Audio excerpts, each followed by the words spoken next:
Good evening అండి సురేంద్ర నాయుడు గారు. నమస్తే ఆశయ్ గారు. అధికార పార్టీ ఏపీలో కూటమి ప్రభుత్వం అధికారంలోకి రావడానికి, అది కూడా ఇంత భారీ మెజారిటీ 164 స్థానాలని ప్రజలు మీకు కట్టబెట్టినప్పుడు మీరు ఏదైతే మాట మీద ఉన్నారో అమరావతిని ఏకైక రాజధానిగా మేము ముందుకెళ్తాము, దాన్ని డెవలప్ చేస్తామని చెప్పారు. ఇంతకుముందు కృష్ణారాజు గారు కూడా చాలా పాయింట్స్ చెప్పారు. ఇప్పుడు ప్రభుత్వం మీద ఉన్నటువంటి బాధ్యత ఏంటి, అక్కడ ప్రజలు నమ్మినటువంటి నమ్మకాన్ని వమ్ము చేయకుండా ఏ విధంగా ముందుకెళ్తారు, గెజెట్కి సంబంధించి ఏంటి అనేది. ఏదైతే ఏపీ రీఆర్గనైజేషన్ యాక్ట్ ప్రకారం చూసుకున్నప్పటికీ ఉమ్మడి రాజధానిగా 10 years మాత్రమే మన హైదరాబాద్ అని చెప్పారు.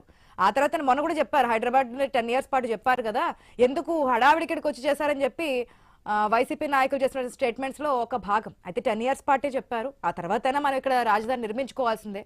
ఇప్పుడు ఈ గెజెట్కి సంబంధించి దీని గురించి ఏదైతే వైఎస్ఆర్సీపీ నాయకులు అటు సజ్జలు కావచ్చు, లేదంటే మాజీ ముఖ్యమంత్రి జగన్మోహన్ రెడ్డి కావచ్చు చేసిన స్టేట్మెంట్ సంబంధించి మీ అభిప్రాయం ఏంటి? ఆశయ్ గారు, ముందుగా మీకు ప్యానల్లో మేము ఉన్నటువంటి పెద్దలకు, అదేవిధంగా ఐన్యూస్ వీక్షిస్తున్నటువంటి ప్రేక్షకులకు అందరూ కూడా నమస్కారాలు. ఇప్పుడు మా ముందున్నటువంటి అంశాలు 3 అంశాలు మేడం.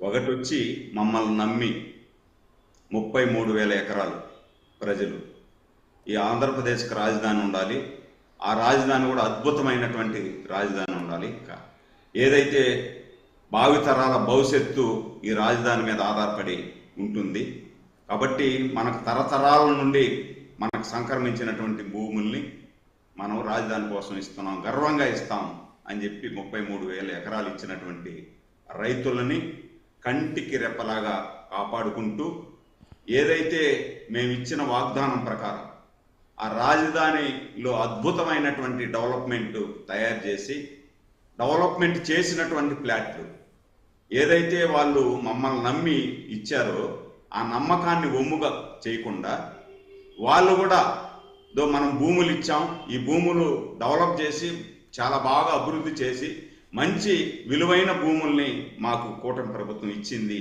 అనే విధంగా వాళ్ళు చెప్పుకునేటట్టుగా అది చేస్తూ ఒకటి నెంబర్ 1. రెండోది వచ్చి ఏదైతే పోలవరం కంప్లీట్ చేస్తామని చెప్పామో 2027 పోలవరం కంప్లీట్ చేస్తాం, 2029 లోపల రాజధాని ఆల్మోస్ట్ ఆల్ కంప్లీట్ చేసి రైతులకు అందరికీ కూడా అలాట్మెంట్ అంటే అభివృద్ధి చేసినటువంటి ప్లాట్లు అలాట్మెంట్ చేసి ఇవ్వడమే మా ముందున్నటువంటి ధ్యేయం. ఈ మధ్యలో ఎంతమంది ఎన్ని మాట్లాడుకున్నా ఆ మాటలకు రైతులు భయపడాల్సిన అవసరం, మేము కూడా ఆ మాటలను పట్టించుకోవాల్సినటువంటి అవసరం లేదు. ఎందుకు అంటే గతంలో కూడా చూసాం మనం. కానీ ఇక్కడ ఒక పాయింట్, భయపడాల్సిన పని లేదు. 2014 నుంచి 19 వరకు మీరు ఏదైతే చేశారో దాన్ని ప్రజలు నమ్మారు, రైతులు నమ్మారు. కానీ 19లో ప్రభుత్వం మారిపోయిన తర్వాత జరిగిన పరిణామాలు వేరు. అసలు క్యాపిటల్ గా రాజధాని అమరావతి కాదు, ఒక్క రాజధాని ఉండాలి అని చెప్పి చాలా వచ్చాయి కదా వెర్షన్స్ అనేవి. ఇప్పుడు కూడా మరొకసారి మేము అధికారంలోకి వస్తే, ఇప్పటికే చాలా సందర్భాల్లో చూసాం కూడా, నెక్స్ట్ మేము అధికారంలోకి వస్తాము ఫస్ట్ నుంచి, కూటమి అధికారంలోకి వచ్చిన తర్వాత కూడా ఫస్ట్ నుంచి చెప్తున్నటువంటి పాయింట్ ఏంటి, ఎస్ అధికారంలోకి వచ్చారు, 4 ఏళ్ళు కళ్ళు మూసుకుంటే కనుక మళ్ళీ మంది అధికారం వస్తుంది, మనం చూపిద్దాం, లేదా అధికారులకు సంబంధించి 7 సముద్రాలు అవతల ఉన్నా సరే మనం వస్తాము, మనం కంప్లీట్ చేస్తాము, వారి మీద యాక్షన్ తీసుకుంటాము. ఇట్లా ప్రతి విషయంలో నెక్స్ట్ టైం మేము అధికారంలోకి వస్తామని చెప్తున్నారు కదా. ఒకవేళ వస్తే మరొకసారి రాజధాని అమరావతి కాకుండా మారిస్తే ఏంటనేది ప్రశ్న. ఇటుపక్క గెజెట్ కూడా ఆలస్యం అవుతూ ఉంది. ఒకవేళ అదే విధంగా కొనసాగితే, ఒకవేళ వచ్చే ఎన్నికల్లో ఏదైనా ప్రజాభిష్టం కాబట్టి ప్రజల అభిప్రాయం ప్రకారం ప్రభుత్వం గనక మారితే మళ్ళీ అంశం తెర మీదకి వస్తుందా అనేది. ఆశయ్ గారు, అదే చెప్తున్నాం. 3 అంశాలు అని చెప్పాను, 2 అంశాలు కంప్లీట్ చేశాను. 3వ అంశం వచ్చినప్పటికీ మీరు డిస్టర్బ్ చేశారు.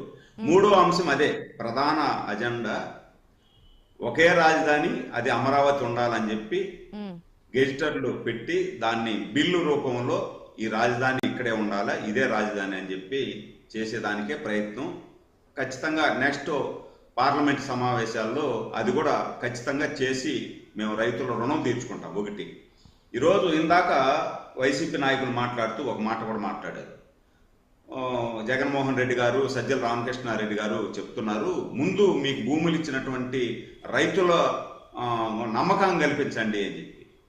రైతులకు మా మీద నమ్మకం ఉంది కాబట్టి 33,000 ఎకరాలు ఇచ్చారు. ప్రపంచంలో ఎక్కడా కూడా బేసరత్తుగా ఒక లాఠీ ఇరగకుండా ల్యాండ్ పూలింగ్ సిస్టంలో 33,000 ఎకరాలు స్వచ్ఛందంగా రైతులు ఇచ్చారంటే మా మీద నమ్మకం ఉండే ఇచ్చారు. మీరు ఆ రోజు చెప్పింది ఇదే రాజధాని, చంద్రబాబుకి ఇల్లు లేదు. ఈ రోజు కూడా చెప్తున్నారు చంద్రబాబు గారికి ఇల్లు లేదు, మాకు ఇల్లు ఉంది అని చెప్పి. మీరు ఇల్లు అక్కడే కట్టుకొని మీ ఇంటి గేటు ముందర దాదాపు 1095 రోజులు రైతులు అలో లక్ష్మణ అని, అంటే మనందరూ బాగుండాలి, రాబోయే తరాలు బాగుండాలి అని చెప్పి ప్రాణానికంటే మిన్నగా ప్రేమించేటువంటి భూముల్ని మనకిచ్చి మన గేటు ముందు 1095 రోజులు నిద్రాహారాలు మాని మహిళలు కూడా ధర్నాలు చేసి న్యాయమైన కోరికలు కోరితే మీ గేటు ముందు ఉన్నటువంటి వాళ్ళను మీరు పట్టించుకోవాలా? రైతులు పచ్చిపాతి అని మీరు చెప్తారు. మీరు అప్పుడే మీరు పట్టించుకోలేదంటే రైతులను ఏం పట్టించుకుంటారు? రైతుల మీద ప్రేమ ఎక్కడుంది మీకు? 3 సంవత్సరాలు మీరు రైతులకి కనీసం 3 సంవత్సరాలు రైతులకి డబ్బులు కూడా వేయలేదు. మీరు ఎలా మాట్లాడతారు? మీకు మాట్లాడే రైట్ ఎక్కడుంది? మీ మంత్రులందరూ కూడా చెప్పిరి మేము ఇక్కడే ఇల్లు కట్టుకున్నాం, మేము వచ్చినా కూడా రాజధాని ఇక్కడే ఉంటుంది, చంద్రబాబు కన్నా ఇల్లు లేదు, మా జగన్మోహన్ రెడ్డి ఇక్కడ ఇల్లు కట్టుకున్నాడు, ఏడా రాజధాని కట్టిస్తాం అని చెప్పారు. అధికారం లేక వచ్చిన తర్వాత ఏం చేశారు? మాకు రాయలసీమలో ఒక సామెత ఉంది, తిన్న ఇంటి వాసాలు లెక్క పెట్టడం అంటే. తిన్న ఇంటి వాసాలు లెక్క పెట్టడం అంటే అచ్చంగా జగన్మోహన్ రెడ్డికి సరిపోతుంది. అది మనకు రాజధాని ఇచ్చేటప్పుడు మాత్రం ఆ రోజు మాత్రం మీరు గొప్పగా చెప్పారు 33,000 ఎకరాలు కావాలని. శ్రీనివాసులు గారు చెప్తున్నారు మళ్ళా రికార్డ్ వేసుకొని చూడండి అని చెప్పి. మళ్ళా రికార్డ్ వేసుకొని మేము చూస్తున్నాం, రాష్ట్ర ప్రజలు చూస్తున్నారు, రైతులు చూస్తున్నారు. దాదాపు గతంలో 50,000 ఎకరాలు తీసుకున్నారు, ఇప్పుడు మళ్ళీ 50,000 ఎకరాలు అంటున్నారు. అది 1,00,000 కోట్లు, ఇది 1,00,000 కోట్లు, 2,00,000 కోట్లు అవసరమా? ఇంత బడ్జెట్ పెట్టి ముందుకు వెళ్తున్నారు, కేవలం భవనాల కోసమే ఇదంతా వెచ్చిస్తున్నారు, అప్పులు అయిపోతున్నారు అని. ఆశా గారు, ఇప్పుడు మనము కొత్త రాజధాని కట్టుకుంటున్నాం అంటే ఏ రాష్ట్రానికి లేనటువంటిది. అంటే మనకు రాష్ట్రం విభజించడం అనేది మనకు అందరికీ ఒప్పుకోకపోయినా, ఒక పక్క బాధ ఉన్నా ఒక పక్క సంతోషించాల్సిన విషయం. అంటే ఎందుకంటే ఎప్పుడు తెలంగాణ ఆంధ్ర అని తగువులు ఎందుకు పడుకోవాలి? తెలుగు వారు రెండుగా ఉన్నాం, ఎక్కడున్నా బాగున్నాం అని చెప్పి సపరేట్ అయినాం. అయిన తర్వాత మనకు రాజధాని అద్భుతమైనటువంటి నవ రాజధాని అంటే ఒక కొత్త టెక్నాలజీతో రాజధాని నిర్మించుకునేటువంటి అవకాశం మనకు కలిగినప్పుడు మనము విస్తీర్ణమైనటువంటి రాజధాని అక్కడ సంస్థలన్నింటినీ కూడా ఇన్వైట్ చేసి, కేంద్ర సంస్థలు కానీ, ప్రైవేట్ సంస్థలు కానీ, ప్రభుత్వ సంస్థలు కానీ, వీటన్నిటిని ఇన్వైట్ చేసి అక్కడ పెట్టుబడిదారులు తీసుకొస్తే అదొక ఇంద్రలోకం అవుతుంది. ఇంద్రలోకం అయినప్పుడు మనకు ఈ రాష్ట్రానికి కావాల్సినటువంటి సంపద అంతా కూడా అక్కడే దొరుకుతుంది. చెప్పారు అక్కడ పార్లమెంట్ కి ఎన్ని ఎస్ఎఫ్టీస్ పట్టాయి, లేదంటే హైకోర్టుకి ఎంత ఎస్ఎఫ్టీ పడుతుంది, ఇక్కడ మాత్రం ఎన్ని తీసుకుంటున్నారు ఏంటని.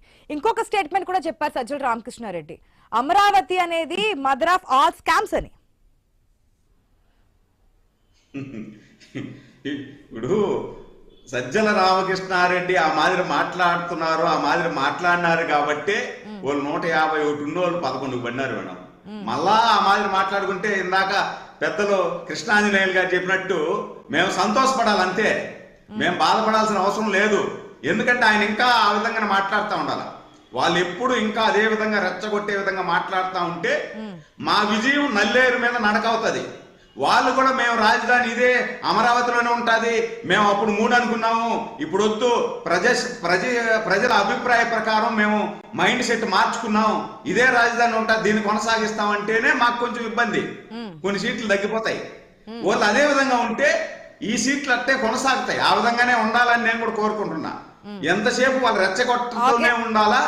మేము ఒకే సెకండ్ ఆశ గారు, వాళ్ళు ఎంతసేపు రెచ్చగొడుతూనే ఉండాలి, మేము ఎంతసేపు ప్రజల కోసం, రాజధాని రైతుల కోసం, భావితరాల భవిష్యత్తు కోసం మా శక్తినంతా కూడా తీసుకొని పనిచేసి ఇచ్చిన మాటను నిలబెట్టుకొని ఏదైతే పెద్దల కృష్ణాంజనేయులు గారు ఇందాక సూచించారో ఆ విధంగా 2029 లోపల 90% రాజధాని కంప్లీట్ చేసి నమ్ముకున్నటువంటి రైతులకి అద్భుతమైనటువంటి డెవలప్మెంట్ లో ప్లాట్లు వాళ్ళకు ఇచ్చేసి ఈ రాష్ట్రానికి కావాల్సినటువంటి జల వనరులన్నింటినీ కూడా ఒక్క ప్రాజెక్ట్ ద్వారా తీసుకురావాలనే ఆలోచనతో కంప్లీట్ చేస్తూ ఈ మధ్యలో ఎన్ని డెవలప్మెంట్ తో పాటు గెజెట్ గాని చట్టం గాని, ఎందుకంటే మరొకసారి ప్రభుత్వం మారితే రాజధాని ఇవన్నిటినీ మారకుండా అధిగమిస్తాం.